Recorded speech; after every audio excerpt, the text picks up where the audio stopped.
नमस्कार साथियों, मध्य प्रदेश विद्युत विभाग भर्ती 2026 की आज यहाँ पे बात करने जा रहे हैं कि इसका नोटिफिकेशन आउट हो चुका है या नहीं हुआ है। इसमें आपको पूरी जानकारी, कंप्लीट जानकारी मिलने वाली है। MP line attendant and testing assistant syllabus क्या रहने वाला है, संविदा कर्मचारी और आउटसोर्स कर्मचारी की क्या है। तो सबसे पहले बहुत इम्पोर्टेंट है, जो न्यूज़ पढ़ लेते हैं साथियों। जो अभी 4-5 दिन पहले न्यूज़ वायरल हुई थी, ये पेपर की कटिंग है साथियों। देखिए, कैबिनेट की बैठक में क्या निर्णय लिए गए। मोहन सरकार के द्वारा नियमित श्रेणी में पदों को एक करने का अहम निर्णय लिया गया है।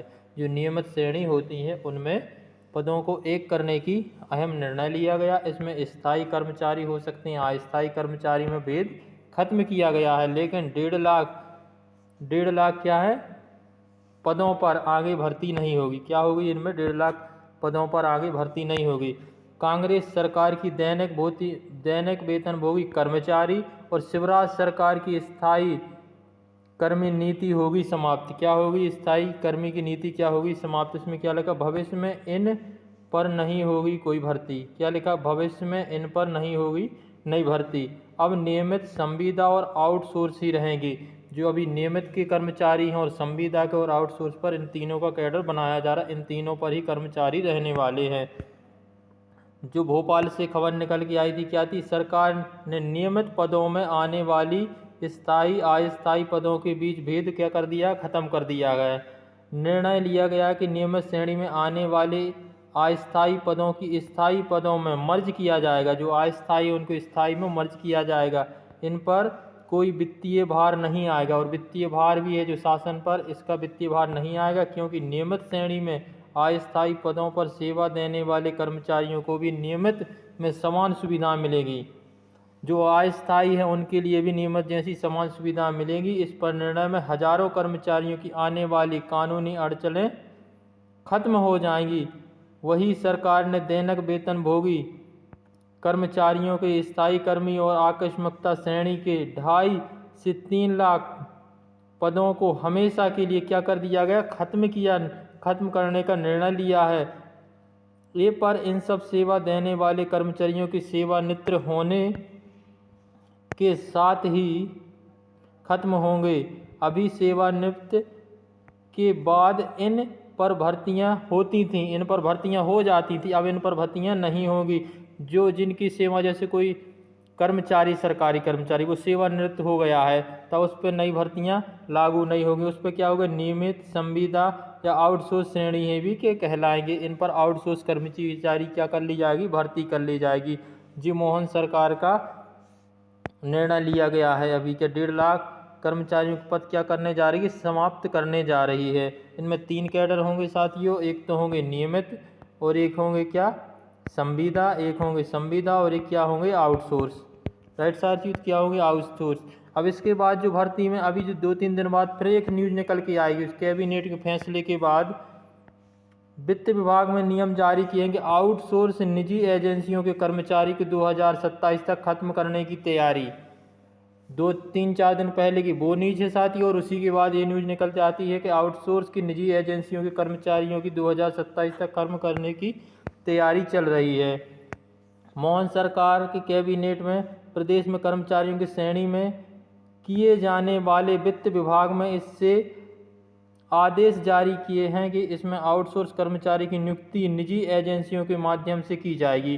किसमें? निजी एजेंसियों के माध्यम से की जाएगी। इसके लिए कोई पद सृजित नहीं माना जाएगा।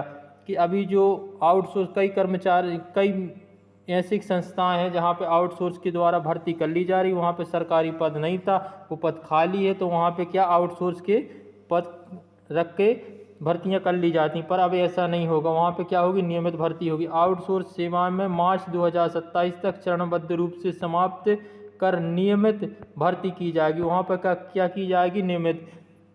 अभी जैसे कुछ स्कूल थे या अस्पतालें थी, वहाँ पे कंप्यूटर ऑपरेटर वगैरह रख लिए जाते थे, है ना।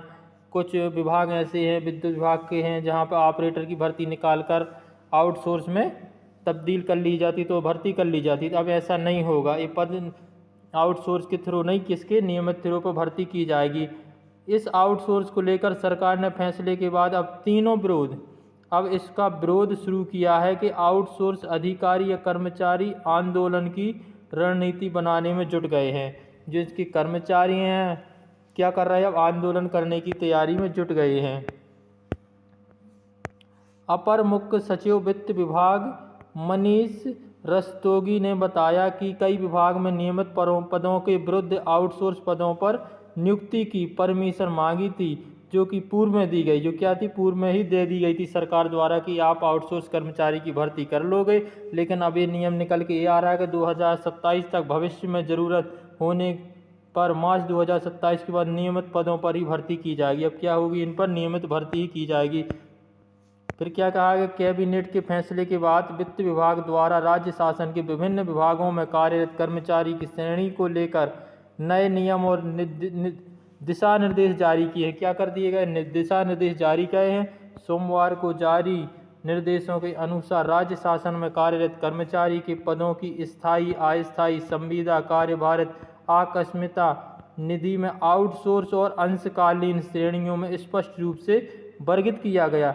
विभाग ने कहा कि इसका उद्देश्य विभाग में फैले भ्रम को दूर करना और भर्ती प्रक्रिया को सुव्यवस्थित करना। वित्त विभाग ने कहा है कि स्थायी पदों पर नियुक्ति कर्मचारियों पर राज्य शासन के सभी सेवाएं नियम लागू होंगी।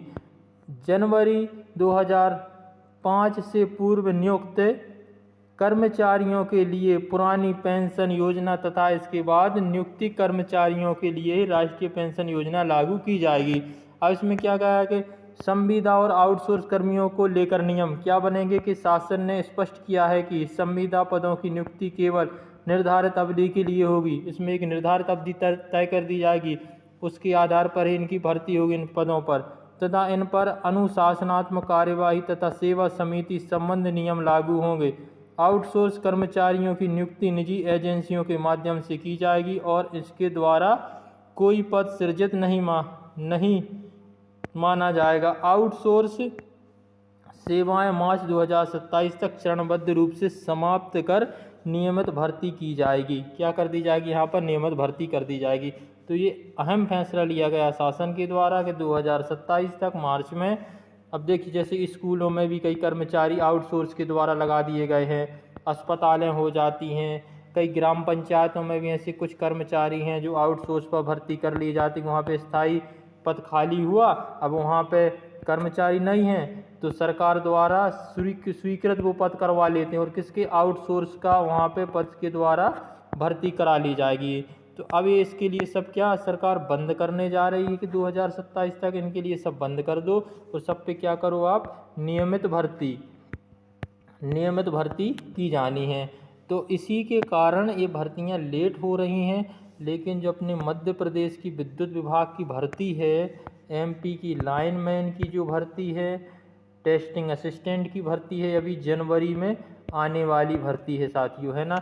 और वासुदेव शर्मा के द्वारा क्या कहा गया है, जो अभी लेट इस कारण से भी हो रही है कि 29 दिसंबर को एक बैठक होने वाली है। 29 दिसंबर की बैठक में संविदा और आउटसोर्स कर्मचारियों के लिए एक कैडर बनाने की बात की जा रही है कि या तो आप संविदा क्या करो, या तो आप संविदा के लिए क्या कर दो, डायरेक्ट ही परमानेंट कर दो, संविदा के लिए रेगुलर किया जाए, आउटसोर्स के लिए पेपर कराकर या तो इनको संविदा भर्ती किया, या फिर ऐसे ही तब्दील किया जाए कि संविदा वालों को आप रेगुलर कर दो और आउटसोर्स वालों के लिए आप क्या कर दो, संविदा के पद पर रख दो।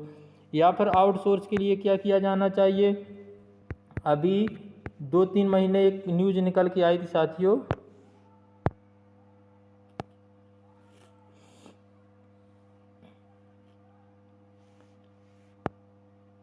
आउटसोर्स कर्मचारियों के लिए 20 नंबर दिए जाने हैं। क्या दिए जाने हैं, 20 नंबर परीक्षा में दिए जाने, जो भर्तियां होंगी उसमें 20 नंबर दिए जाएंगे। इससे उनके लिए भी फ़ायदा हो जाएगा, आउटसोर्स कर्मचारियों के लिए। और जो संविदा के लिए जो 50% का आप आरक्षण दे रहे हो, इसको आरक्षण ना दे के सीधे आउटसोर्स ये संविदा कर्मचारियों के सीधे क्या कर दो, आप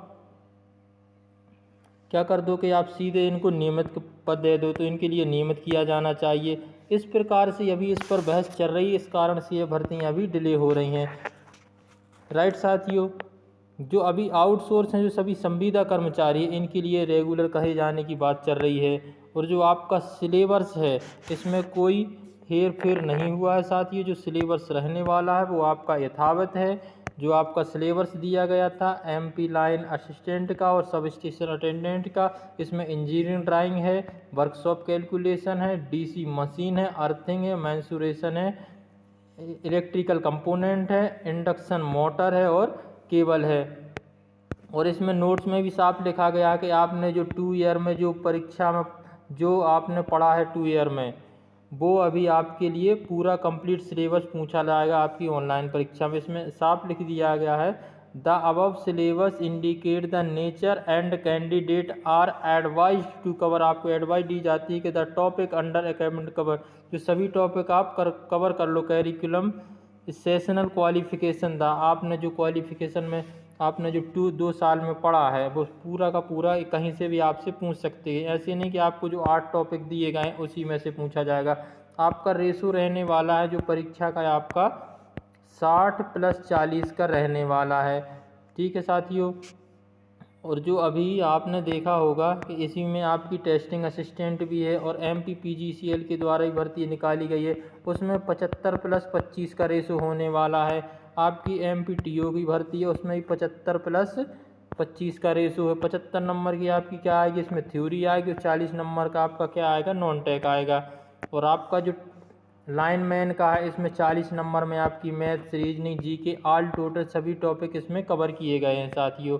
तो आप तैयारी को जारी रखिए, आपकी जनवरी में ये भर्ती आने वाली है। 101% साथियों ये निश्चित है। धन्यवाद साथियों। जय हिंद, जय भारत।